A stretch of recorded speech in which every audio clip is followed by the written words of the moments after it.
ង្គ្រាមជុំទី3ដៃទេហើយតើហេតុអ្វីបានជាប្រជាជនសៀមនឹងគ្រប់គ្រងអាតុងទីនយោងតាមតយហេកការកំដរសង្គ្រាមសៀមរបស់ខ្មែរដូចជាសង្គ្រាមយោធា2លើកសង្គ្រាមការទូតសង្គ្រាមព័ត៌មានវិទ្យាជាពិសេសគឺសង្គ្រាមចិត្តសាស្ត្រច្បាស់ណាស់បងប្អូនចាថាសង្គ្រាម4យ៉ាងនេះនៅតែមានបន្តក៏ប៉ុន្តែនៅក្នុងរូបភាពសង្គ្រាមបន្ថែមដូចជាយកឈ្នះលើពេលវេលាអត់ធ្មត់របស់ខ្មែរនិងបង្ខំឲ្យខ្មែរនឹងគឺជាអ្នកខុសវិញអញ្ចឹងត្រង់ចំណុចនេះបងប្អូនណាខ្ញុំសូមបំពេញបន្ថែមនៅលើសង្គ្រាម4ដែលសៀមវិឆ្លៀនពីមកលើខ្មែរយើងប៉ុន្តែខ្មែរយើងមិនយល់ច្បាស់ទេបងប្អូនគឺដូចជាសង្គ្រាមលើកទី2នេះអញ្ចឹងសៀមមកជំរុញលើការពង្រីកសង្គ្រាមប៉ុន្តែខ្មែរយើងក៏ព្យាយាមទប់សង្គ្រាមផងដែរដូច្នេះហើយសៀមគឺវាអត់អាចបានសម្រេចនៅគោលបំណងធំរបស់វាដែលសៀមនឹងវាចង់បានទឹកដីខ្មែរដល់តែ7ខេត្តសង្គ្រាមការទូតផ្អែកទៅលើការតវ៉ានិងកោតទោសរបស់ខ្មែររួមទាំងផ្នែកអន្តរាគមន៍របស់អន្តរជាតិរួមទាំងអាមេរិកនិងចិនសៀមមកហាក់ចាញ់ត្រៀមការទូតរបស់ខ្មែររួមទាំងបង្ខំឯកភាព GBC និង JBC ដើម្បីដើរតួនាទីនៅក្នុងការអនុវត្តខ្សែបន្តព្រំដែនខ្មែរសៀមចូលមកដល់សង្គ្រាមព័ត៌មានវិទ្យាវិញបងប្អូនចាសៀមគឺបានប្រើប្រាស់ MMO ដើម្បីវាយប្រហារលើការផ្សព្វផ្សាយប្រព័ន្ធបណ្ដាញសង្គមរបស់ខ្មែរនានាអីចឹងទៅហើយជួលឲ្យខ្មែរនៅក្រៅស្រុកហ្នឹង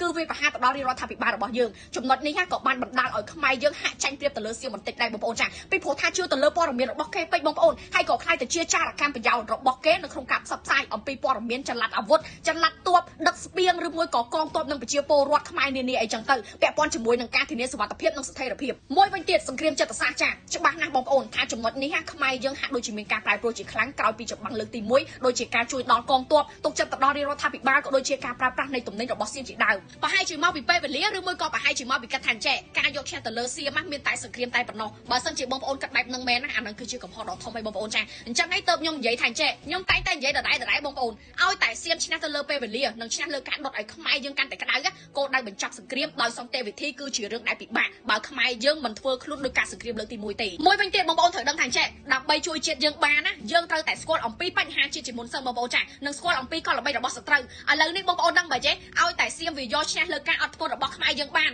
សៀមគឺអាចជំរុញឲ្យខ្មែរយើងខុសភ្លាមតែម្ដងនិងទទួលខុសត្រូវលើសង្គ្រាមលើកទី1និងសង្គ្រាមលើកទី2រួចហើយនីតិវិធីចា JBC និង GBC ហ្នឹងរួមទាំងការបបបង្កព្រំដែនរួចរាល់ហ្នឹងក៏ត្រូវបានលុបចោលជាស្ថាពរផងដែរបងប្អូននៅពេលដែលខ្មែរយើងខ្លាចទៅជាអ្នកខុសសៀមគឺអាចពង្រីកសង្គ្រាមក៏បានរួចហើយគ្រប់គ្រងលើទឹកដីខ្មែរយើងដោយស្របច្បាប់ថែមទៀតផងចូលមកដល់សំណួរសួរថាចេះហេតុអ្វីបានជាប្រជាជនសៀមហ្នឹងគ្រប់គ្រងអាតុងទីនហ្នឹងឲ្យវាជាប់ឆ្នោតចាគ្រប់គ្រងអនុទីនហ្នឹងឲ្យវាជាប់ឆ្នោតអីចឹងទៅថយចំណុចនេះខ្ញុំបានឃើញបងប្អូនយើងគាត់បានវិភាគច្រើនមែនតើហើយក៏បានវែកញែកជាច្រើននៅលើបណ្ដាញសង្គមប៉ុន្តែដល់ពេលមើលទៅអាហ្នឹងគឺជាទិន្នន័យដែលខុសទាំងស្រុងព្រោះដោយសារតែអត់ទាន់យល់ពីអាតុងទីនហ្នឹងវាបានធ្វើប្រជាប្រិយធននយោបាយបើសិនជាបងប្អូនអត់ទាន់ដឹងទេអនុទីនវាបានផ្សព្វផ្សាយនយោបាយផ្ដោតសំខាន់ទៅលើរឿងពីរនៅបញ្ហាព្រំដែនគឺធានាលើសុវត្ថិភាពប្រជាពលរដ្ឋក៏ដូចជាប្រជាជននៅតាមព្រំដែននិងប្រកាសថាមានតែបកថៃចៃទេដែលអាចការពារប្រទេសបានចាទៅបានជាប្រជាពលរដ្ឋសៀមហ្នឹងគេនាំគ្នាគ្រប់គ្រងពីព្រោះថាពួកគេហ្នឹងគឺខ្លាចសង្គ្រាមនិងខ្លាចបាត់បង់ទឹកដីអីចឹងទៅបងប្អូននិយាយឲ្យខ្លីមកគឺពួកគេហ្នឹងមិនចង់មានសង្គ្រាមនិងបាត់បង់ទឹកដីរបស់សៀមទេប៉ុន្តែបើសិនជាខ្មែរយើងចាញ់ល្បិចរបស់គេបងប្អូនណាដូចជាខ្ញុំបានជម្រាបជូនប្រាប់បងប្អូននៅខាងលើចឹងផ្អែកទៅលើការអត់ធ្មត់និងជំរុញលើការទទួលខុសត្រូវនិងបានធ្វើនៅទង្វើប្រតិកម្មដែលអាចធ្វើឲ្យប្រជាជនសៀមនៅតាមបន្ទាប់ព្រំដែនក៏ដូចជានៅតាមព្រំដែនហ្នឹង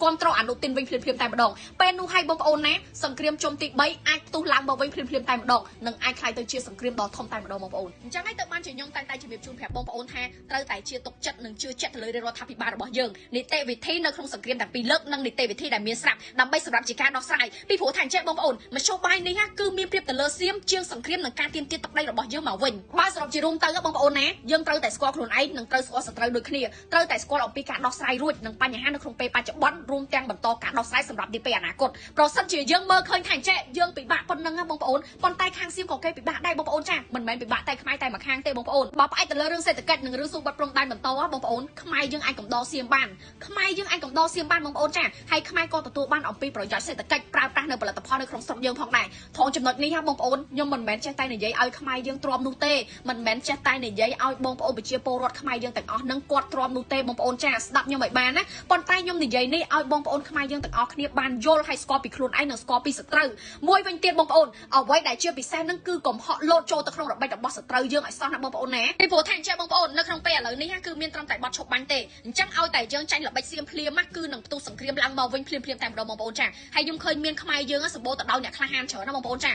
ឺអ្នកក្លាហានច្រើនមែនតើប៉ុន្តែអាហ្នឹងវាពិតជារឿងល្អក៏ប៉ុន្តែត្រូវតែយល់ហើយត្រូវតែគិតពីបងប្អូនយើងចាបងប្អូនប្រជាពលរដ្ឋយើងអ្នកដែលគាត់ភៀសសឹកជនភៀសសឹកអាយុជីវិតរបស់កងទ័ពខ្មែរយើងនឹងការខូចខាតកាន់តែធ្ងន់ធ្ងរព្រោះដោយសារតែអីវាគឺជាសង្គ្រាមផ្ទុះនៅលើទឹកដីខ្មែរយើងមិនមែនជាអ្វីដែលខ្មែរយើងត្រូវតែធ្វើនឹងបំផ្លាញខ្លួនឯងនោះទេជាចុងក្រោយបងប្អូនណាត្រូវតែជឿទុកចិត្តទៅលើរដ្ឋាភិបាលជឿទុកចិត្តទៅលើថ្នាក់ដឹកនាំគ្រប់ជាន់ថ្នាក់ដើម្បីយើងក៏ដើម្បីជាតិយើងទាំងអស់គ្នាផងដែរជួបខ្ញុំស្រីនួននៅវីដេអូក្រោយ